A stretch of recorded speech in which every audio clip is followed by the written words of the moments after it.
బంగాళాఖాతంలో ఏర్పడిన అల్పపీడనం ప్రభావంతో ఉత్తర కోస్తాంధ్ర గోదావరి జిల్లాలో భారీ వర్షాలు కురుస్తున్న విషయం తెలిసిందే.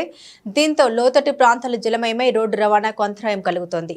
ఉమ్మడి జిల్లాలైన విశాఖపట్నం, విజయనగరం, శ్రీకాకుళం, తూర్పు గోదావరి, పశ్చిమ గోదావరి జిల్లాలో వరుసగా రెండవ రోజు సోమవారం కూడా ఎడతెరిపిలేని వర్షం కురుస్తోంది. దీంతో భారీగా వరద నీరు పోటెత్తి రోడ్లు, పొలాలు నీట మునిగాయి. ఎగువ ప్రాంతాల నుండి భారీ ఎత్తున వస్తున్న వరద నీరు కారణంగా వాగులు పొంగి పొర్లుతున్నాయి. దాంతో లోతట్టు ప్రాంతాలు పూర్తిగా జలమయమయ్యాయి. డజన్ల కొద్ది గ్రామాలకు రాకపోకలు నిలిచిపోయాయి.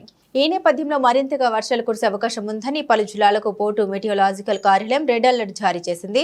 దాంతో అధికారులు ఆయా జిల్లాలోని విద్యా సంస్థలకు సెలవు ప్రకటించారు. ఈ మేరకు శ్రీకాకుళం, పార్వతీపురం, మన్యం, అల్లూరి సీతారామరాజు, విశాఖపట్నం, అనకాపల్లి, కాకినాడ కలెక్టర్లు ఆదేశాలు జారీ చేశారు.